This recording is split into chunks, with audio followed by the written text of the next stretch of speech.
Good afternoon. You're watching Vanguard News. I'm Joy Holmes. And I'm Lauren Hunter, and here are today's top stories. It has been 17 years since the tragic day that the United States fell under attack.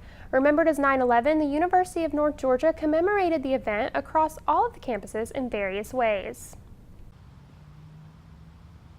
As Americans remember the tragic day that was September 11th, 2001, UNG too paid its respects in various ways. Flags were flown at half-staff on all campuses, but some took it even further. On the Gainesville campus, students shared their thoughts on a board in the Student Center, answering the questions, what is one word that you think of when remembering the events of 9/11, and where were you when you first learned about the tragedy of 9/11, sparking both thought and remembrance. In Dahlonega, students gathered on the drill field together to honor America's soldiers and first responders and to remember the events of 9/11. I think it's just important that we all come together as a community and are able to remember everyone whose lives were lost and just come together, like, not just here at UNG, but like as a whole nation, and like remember such a tragedy that we all dealt with back on 9/11 in 2001. Assistant Commandant of the Corps of Cadets, retired Major Richard Nightkerk, spoke, recounting the tragic day. The night concluded with a candlelight vigil, honoring all the lives and families affected by the events of 9/11.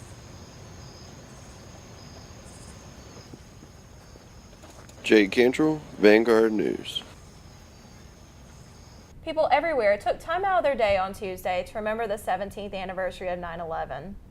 And Lauren, you actually went out and spoke to some students and faculty? Yes, I did, Joy. So I went out and spoke to some students and faculty about where they were on 9/11 and if they did anything special this year to remember it. So September 11th, 2001, I was a freshman in high school, and we were in band class, and I remember there was just a mass panic, and the teacher rolled in the television, and we all sat and we watched in horror. Another part of it was the CDC's in Atlanta, and I went to school in Roswell, Georgia, and there was a big fear that they were going to come for the CDC next, and I just remember being really afraid and being in awe. I lived in Washington, D.C. I worked at U.S. News and World Report, and the primary thing I remember is you would think we would all be frightened because a plane had just hit the Pentagon, but people were just in a daze, walking around D.C. Everyone but the reporters left work early. All of the reporters were very busy. I was a features reporter, so I did not have much to do. But yeah, the streets were silent and weird, people wandering around looking confused. I was texting with friends in New York, trying to find out if they were okay. And that's what I remember. So I'm actually in the Corps of Cadets, and Major Nightkerk is an absolute eloquent speaker when it comes to events and things like 9/11. I've actually heard his 9/11 speech before, and his story and remembrance of it, and every single time it gives me absolute goosebumps. I was in tears, and my whole company was watching me, and but Major Nightkerk seriously just encaptioned what it felt like for everybody, you know, even to this day, and what it meant to our country, but also it really hit on the fact that America as a whole is just that. Like, we're a country and we are united, and even something so substantial as 9/11 couldn't break that. Ambassador tours are a norm this time of year at UNG, and someone has to be responsible for leading them. We sent Lauren to talk to some of the hardworking student ambassadors. Let's see what they said. On the Dahlonega campus of the University of North Georgia, a group of students known as the Student Ambassadors give campus tours to incoming freshmen. I spoke to a couple of the student ambassadors to learn why they chose this job and what they enjoy most about it. I chose to become a student ambassador because the University of North Georgia has made such an impact on my life, and it was definitely one of the best decisions I've ever made.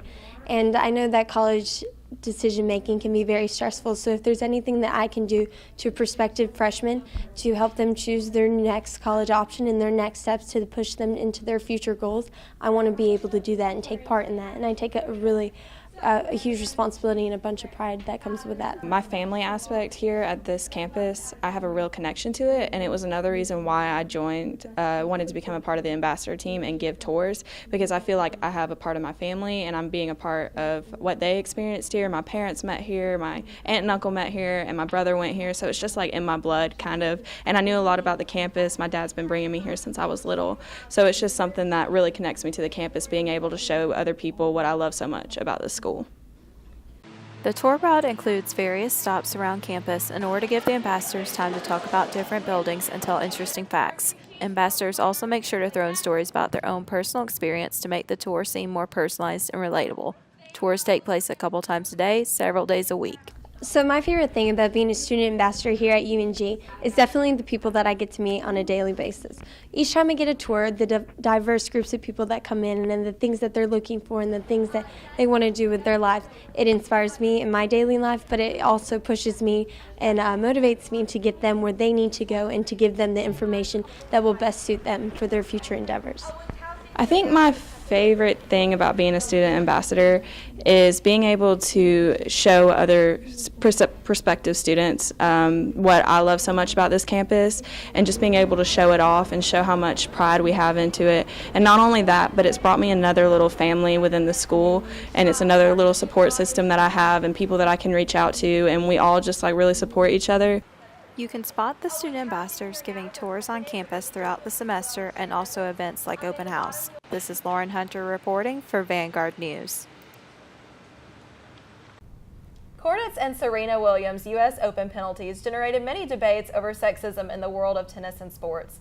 We sent our reporter, Marina Montero, to a tennis class in Athens to find out what the students think about these events. Sexism, a word heard many times during the U.S. Open 2018 in response to events involving Elise Cornet and Serena Williams. Elise Cornet was penalized after changing her shirt on court during her first round match, and Serena Williams was fined $17,000 for 3 different violations, which included a penalty for calling the umpire a thief. Both of these events generated infinite debates affirming that men never received a penalty for the same things. So I went to a tennis class in Athens to find out what tennis students think about what happened and about the way that men and women are treated in tennis and sports. Let's see what they said. I think in some instances, like with Elise Cornet, there was definitely some unfair treatment to women in that case, because I know a lot of friends from my high school that would play sports, and if there wasn't anywhere available for them to change or something like that, it was inconvenient for them to go somewhere else and then have to just simply change their shirt, especially if they had something on underneath. I think it's really sad because men change their shirts on the court all the time and it's not a big deal. They go to the beach shirtless, it's whatever, but the second a woman does it, it's the end of the world. I feel like that's how it is in all aspects of life between men and women, so it's sad. Serena, on the other hand, took things to a different level, and she really, kind of overstepped a line in a way, saying that they were punishing her just because she was a girl, and guys do that, and kind of watching interviews after of professionals that talked about it. Guys can do worse things, but they do it one time. I think it was just poor sportsmanship to an extent, because her penalties were 2 of the 3 were just her attitude at the time. And she kept pushing and pushing and pushing her luck, and they showed the obvious progression of penalty, point penalty, game penalty, and they gave her warning and she didn't stop. I think in tennis, it's a lot more fair than how it is in other sports, because you'll hear about Serena Williams all the time because she's a legend, but someone who's equally as good as her athletically in something like women's basketball, you won't hear about her as much. Both men and women should be held to same or similar, definitely the same, code of what is expected of you and what is wrong and what is right. Respect should be given where respect is due. If you're a good tennis player like Serena Williams, then you should definitely have the same respect that a man does. And the same for being compensated for what you do. If a man's doing the same sport, and especially if you're doing it better, you should definitely be paid the same amount. I think it should be equal. We're all doing the same sport, especially in tennis. There's no reason that a woman can't do the same thing a man can do, especially if it's not doing any harm to anybody else. Deadly dangers of hazing has led dozens of fraternities around the world to ban alcohol such as hard liquor, even to those students who are of legal drinking age. I took to the streets to find out what people are saying about this new limit placed on students. Several fraternities are placing caps on the alcohol percentage that is allowed due to extreme hazing that has caused several alcohol-related deaths. So I am here downtown Athens, a very popular college town, where I am speaking to local college students and residents of the area to see what their thoughts are on the ban. College is a step in life where kids transition into adulthood and expect to have the time of their life. But for those hoping to be initiated into fraternities, oftentimes controversial hazing takes place, where these students are pushed into binge drinking, sometimes resulting in death. The solution is for each fraternity to just step back and say, hey, this doesn't need to go on. It's not funny. You know, they might be laughing and having a good time when they're hazing people, but at the end of the day, when someone dies, that's not a funny thing. Because of these deathly incidents, countries like the U.S. and Canada have begun placing restrictions on alcohol that is 15% or more alcohol by volume. The question is, would a ban like this actually work? I think it would work in some aspects, but in general, people are going to drink when they want to drink. I think you can ban the alcohol, and students will probably just find another way to either drink more lower content alcohol or still find a way to acquire the high content liquid and consume it either way. Where completely eliminating liquor may be difficult to regulate, some people believe that it is a step in the right direction for fraternities. I think it's potentially a good start if enforced properly, that it could save future lives. You know, obviously we've lost a lot of people to hazing, and that action is going to happen regardless of whether 15% alcohol is banned or not, but it should probably deter it, which is at least a start. I spoke to one UGA student who is a part of a fraternity, and he believes that the ban comes with good intentions. All fraternities at UGA, and I know speaking personally, our fraternity has taken measures for the safety of pledges, because the last thing we want is for someone who will eventually be initiated and an active member of the fraternity to die because hazing got taken too far. I'm Joy Holmes, Vanguard News. Free libraries are popping up around the Gainesville campus. Reporter Erica Blanton covers a new library stand and just how this free library works. The little free libraries have taken their place on the Gainesville campus. Right now there are only two, one outside of the Nesbitt building and the other outside of the Student Center. These are great little resources for students to find free books. We found Catcher in the Rye and the other little thing over there. The motto of the Little Free Library is Take a Book, Return a Book, and is a non-profit organization. Genres can range from romance and mysteries to classics and even textbooks.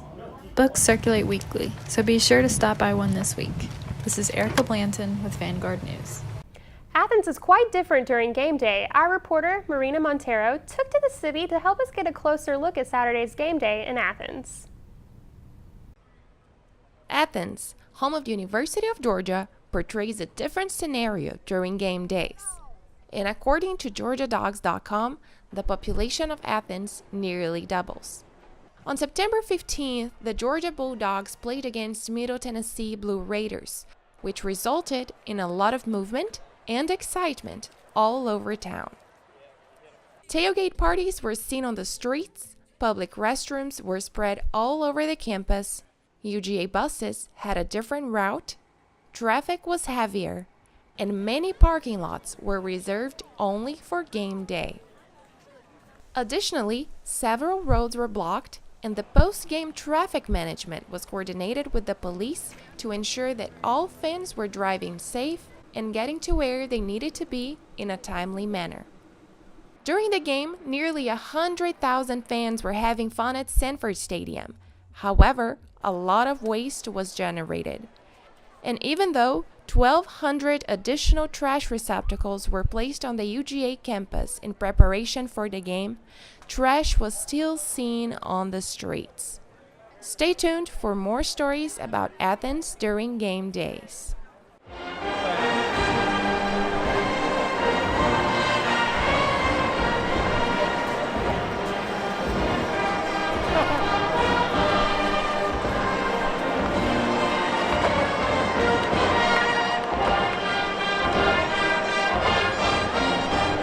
Georgia Athletics would like to thank Georgia Power, the 2018 presenting sponsor of Georgia football. Thank you for your support of Georgia Athletics.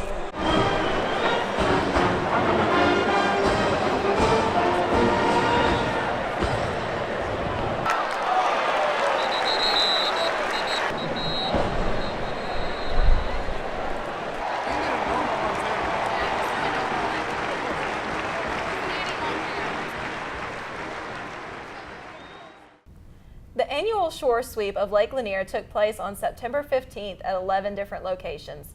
This year marked the 30th anniversary, and our reporter Erica Blanton went to War Hill Park to cover the sweeping action. War Hill Park in Dawsonville, Georgia was one of many shore sweep locations this weekend. I guess here you're at the 30th anniversary of Shore Sweep for Lake Lanier Association. Location you're at is War Hill Park. My name is Gordon Brand. I'm one of the co-captains for this area. In the Shore Sweep we have 11 participating locations and we have 11 captains or co-captains. There were 11 sites around Lake Lanier, from Don Carter State Park to Lake Lanier Islands. Many volunteers came out to show support for the lake.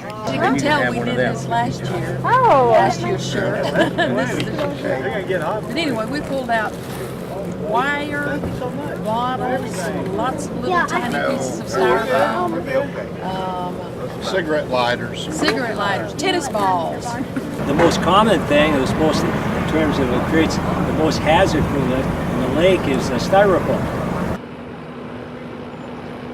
After multiple smaller boats and a large barge delivers the trash, the scraps get thrown into a large dumpster close by. We live on Lake Lanier and we want a clean lake. We care. I've lived on the lake my whole life and I hate to see it dirty. Yeah. This is Erica Blanton with Vanguard News. Dork's Bookstore will be closing after the fall 2018 semester.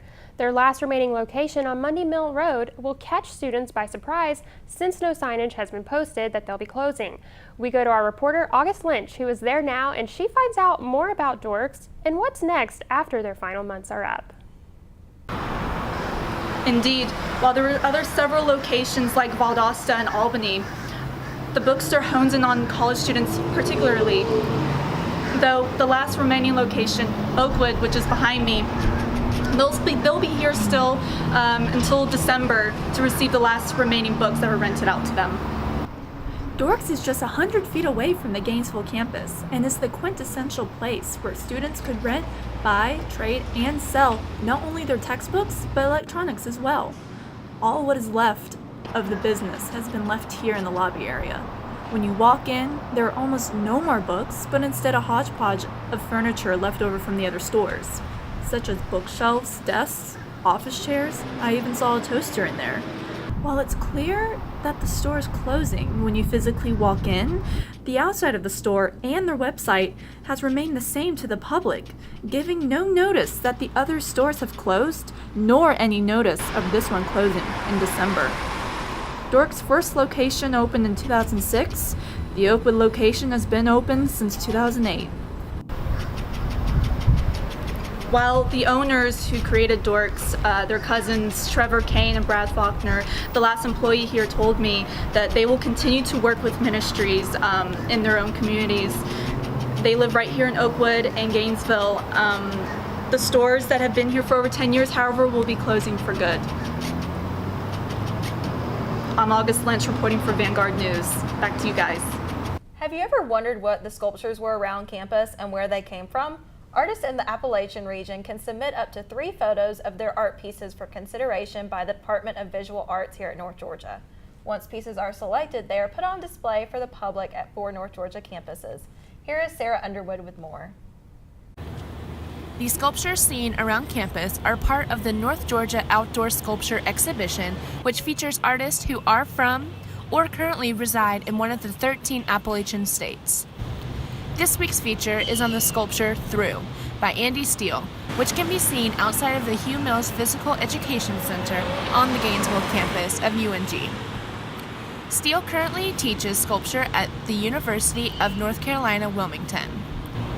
The lines of Through both divide and encompass space. They frame different areas of the surrounding environment, but also creates new space within the sculpture, Steele says. This is Sarah Underwood reporting for Vanguard News. Alachie Nature Science Center attracts nearly 1,600 people for their annual Snake Day event. The event's purpose is to educate children and adults on the native reptiles that can be found here in North Georgia. I went to see exactly what this event is all about. Here's the story. I'm here at the 27th annual Snake Day here at the Alachie Nature Center. As you can see, there are lots of snakes here, lots of people here, and I'm about to get inside and see what else this event has to offer. The Alachie Nature Center is a nonprofit located in the North Georgia's Chicopee Woods, just minutes from the UNG Gainesville campus. Snake Day is the Nature Center's kickoff event and the largest volunteer opportunity of the season. Snake Day attendees pay a small admission fee of $10 per person, and the event receives its funding through 2 local sponsors, Tipton Construction Company and Cargill. Besides the reptiles, the event also has arts and crafts, food trucks, and shaved ice to help people cool down from the Georgia heat. Snake Day has lasted more than 2 decades and brings in well over 1,000 people each year who either want to face their fears or find interest in knowing more about these creepy crawlers and slithering creatures. It's one of the things of living in the South and living in Georgia that we have such a diversity of animals, and one of those animals we have a lot of here are snakes. There's about 46 different species of snakes in Georgia, and folks just kind of find them irresistible. Visitors can expect to see 2 live animal rooms when coming to Snake Day, where exhibitors allow people to touch and observe some of these creatures. Of course, not all the snakes can be touched or even let out of their habitats, because 10 of the snakes seen at Alachie were venomous. And where some people may have steered clear of the venomous exhibit, the intention of these snakes was to educate people and help them to be able to identify these snakes in the wild. If you come to events like this, get up close at your own comfort level, look in the cages at the snakes, at the designs, the patterns, the shapes of the head. Let that imprint into your mind while you're here, okay? For example, here's an easy way to tell you how to identify the most common venomous snake in North Georgia, the copperhead, okay? Right there below us. Look at the side of the body. All of us can do this, and kids can relate to this. That's why it's good. Look at the Hershey Kiss design right here on the copperhead. That's our most common venomous snake in North Georgia. That is the venomous snake that bites more people and pets than any of the other venomous snakes in North Georgia each year. When venomous snakes are not properly identified, some snakes are at risk of death, for the simple fact that some people would rather be safe than sorry. Project Pine Snake brought one of the most commonly misidentified snakes, the northern pine snake, which is often confused with a rattlesnake. And they want to help share with people that not all snakes are bad. I think it's just really cool to see people interested in snakes. I feel like there's a connotation that snakes are maybe evil or bad, but really in general they're sweet creatures. He's just cuddled up to my hand right now. I love them. They're not out to get you. They're not out to hurt you. They will not chase you and attack you. They're docile animals and they just want to go about their business, and I feel like people need to understand them about that about them as well. Jefferson Middle School had their 13th year at Snake Day with their own classroom snake and other tools and tips to help teach people about the different reptiles. But they too would like to educate people about misidentified snakes in the future. We hope to, in the future, acquire a water snake because that's a local species that so many people misidentify as a venomous snake, just to remind them that all of our in this area, North Georgia, that the snakes in the water are non-venomous water snakes. The snake these students brought was a black rat snake, which they seemed to know a great deal about.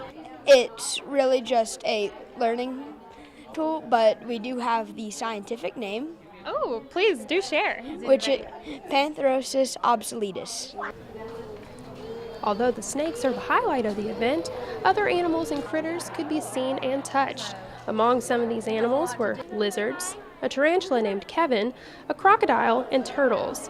UNG had their own table at the event where biology professor Dr. Jennifer Mook was there to teach people about the box turtle research study at UNG. So this is a Snake Day attracts a lot of people of a lot of different ages. A lot of the younger kids can't really grasp the science too much. But I think it's been a great opportunity for some of the older kids, like 8-10 years old, because they already know about box turtles usually, but they don't really know about the science that can be done with them. So it's kind of cool to talk about, hey, well, look at what else you can do with these guys, and we can use this cool technology, which is the same technology that they've used with elephants, bears, wolves, something that kind of connects especially for the boys, right? It's the same technology that they've used on them, but we're using it with box turtles. So I think it gets them a little bit intrigued about science, or I hope it is anyway. In Gainesville, I'm Joy Holmes, Vanguard News. It's officially fall, which means leaves, pumpkin spice lattes, and outdoor activities. We sent Vanguard reporter Jake Cantrell to Dahlonega to check out a festival dedicated to the great outdoors and these activities. Hey, we're here at the Dahlonega Trail Fest, where lovers of the Appalachian Trail or anything outdoorsy come to spend a 3-day weekend in Dahlonega celebrating their favorite outdoor activities. There was a concert last night and vendors all around, so let's take a minute and check it out. The community came out for 3 days of fun in the outdoors. Trailfest had vendors and activities to fill the days, and the first Friday concert to fill Hancock Park with folding chairs before eventually filling the night air with classic tunes, all to celebrate the Appalachian Trail and its rich history. The fun is all over now, but here's a taste of what those who attended got to experience.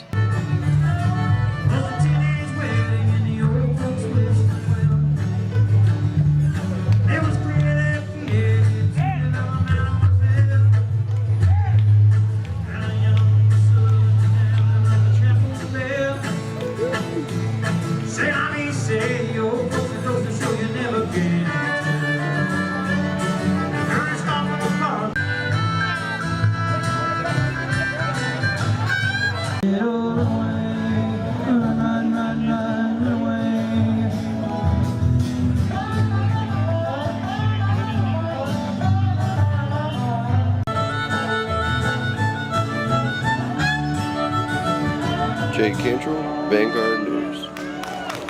In case you missed the Campus Fall Festival last week, our reporter August Lynch was there, and she fills us in on all the fun activities and prizes that Nighthawks Entertainment provided. It certainly didn't feel like fall yet, but UNG's Fall Festival gave students the opportunity between 11 a.m. to 3 p.m. to gather and participate in some fun activities. While the flyers marketed this event as a fall festival, students could really just hang out and let loose between classes with a game of laser tag or bubble soccer, and even walk away with some personalized items. Shayla from Nighthawks Entertainment explains her team's drive in organizing this event.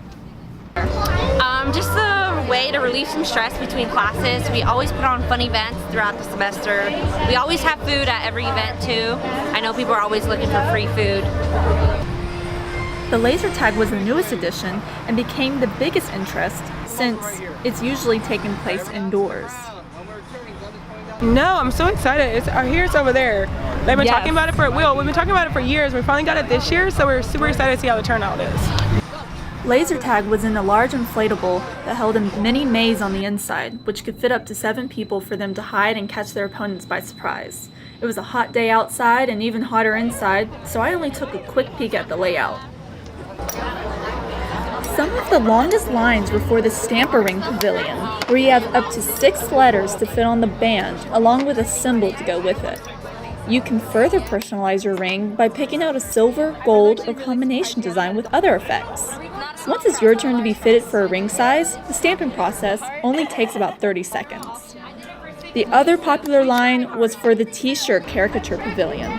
So, a big perk was if you got to the event in time, you could get 2 t-shirts out of the event. The free t-shirt that Nighthawks Entertainment was handing out upon arrival, and your caricature t-shirt. I'm August Lynch, reporting for the Vanguard News. This past weekend, friends, family, and athletes packed into Lake Lanier Olympic Park in Gainesville to celebrate the opening ceremony with an Elton John tribute band of the first international dragon boat races on American soil. We sent Sarah Underwood to check out the event.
The Dragon Boat World Championship was held this weekend at Lake Lanier Olympic Park.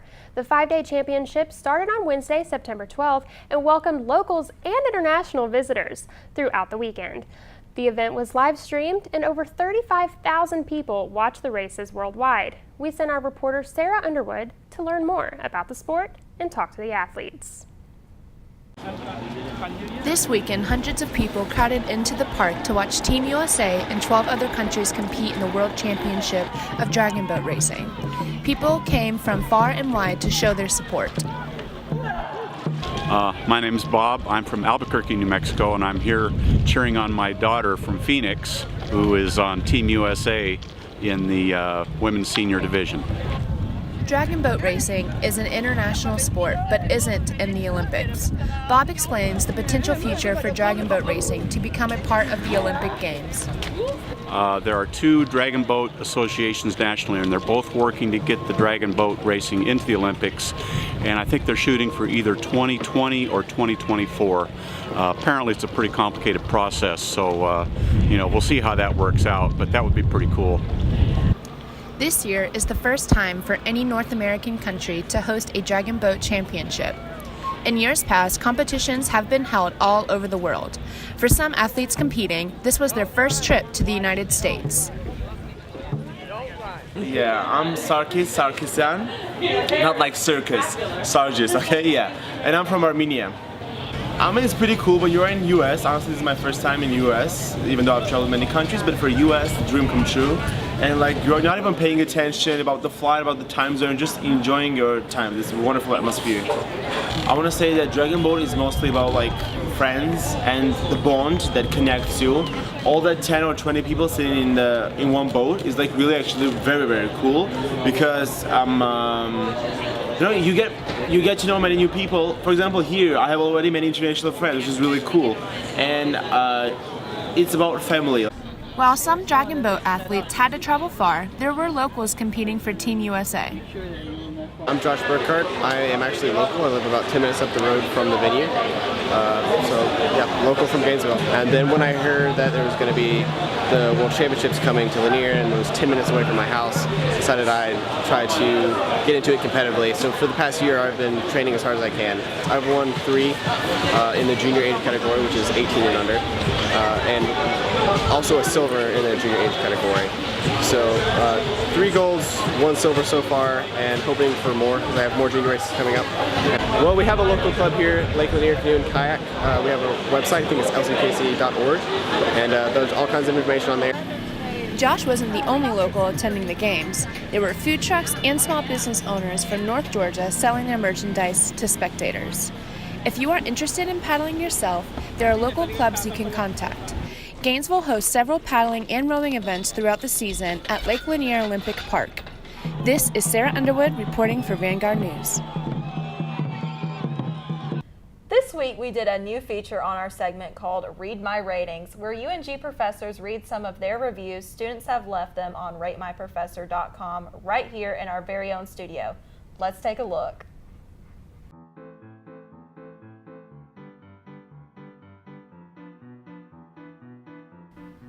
His class was really easy, but so boring. He didn't make it interesting at all.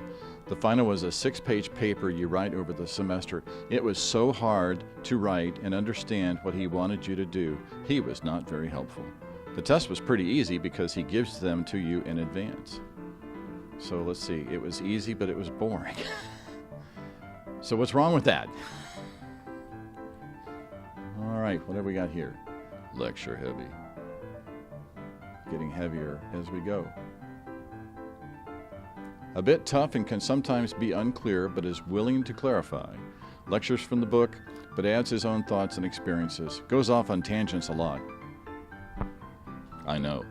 Can be a tough grader, not an easy A, bit old-fashioned, but knows what he's doing and what he's talking about. A bit old-fashioned, I like that. Yes, old school. Old school is the best school. Take him because he's an easy A. Ha ha ha. Gives all the answers to the test and basically just reads off the PowerPoints. Attendance is not even really necessary, but of course you need to go for your grade. Wait, what? Attendance is not even necessary, but you have to go for your grade. What? I did not like him as a person, but I'll always take an easy A. Okay. I hope I see you in the hallway. Personally, I did not like this class. I had a difficult time paying attention to his lectures. While they weren't very many assignments, I felt unsure about the test because he was hard to follow during lecture. He talks incessantly about nothing. There is extra credit, tests multiple choice. I heard Raptus was the best to take for Communication 1100. If you don't make an A in this class, college is not for you. Smart men, but what a geek. Make stupid jokes and remarks, but not a bad class. All lectures are in the first half of the semester, speeches the second. Study the material for the final. He doesn't review much, and his College Bowl review is lame. He grades fairly and insists on courtesy during speeches. Easy A if you can tolerate a geek. Perhaps if you read the daily emails, you'd know just a little bit more about how to prepare. Awesome teacher, awesome all caps. Class was super easy, great, and all of his tests were online. He makes it very interesting and is not a horrible person to look at. Winky face. Attend class and at least act interested and you'll pass easily. So if you just act interested, that's great, that's encouraging. He's an awesome guy. Real easy to talk to if you don't understand. He will definitely help you out if you are having trouble, and he is definitely a major hottie. I have no commentary about that. Finally, some hate. Hated the class, and he made me feel stupid for asking questions. Well, was it a stupid question?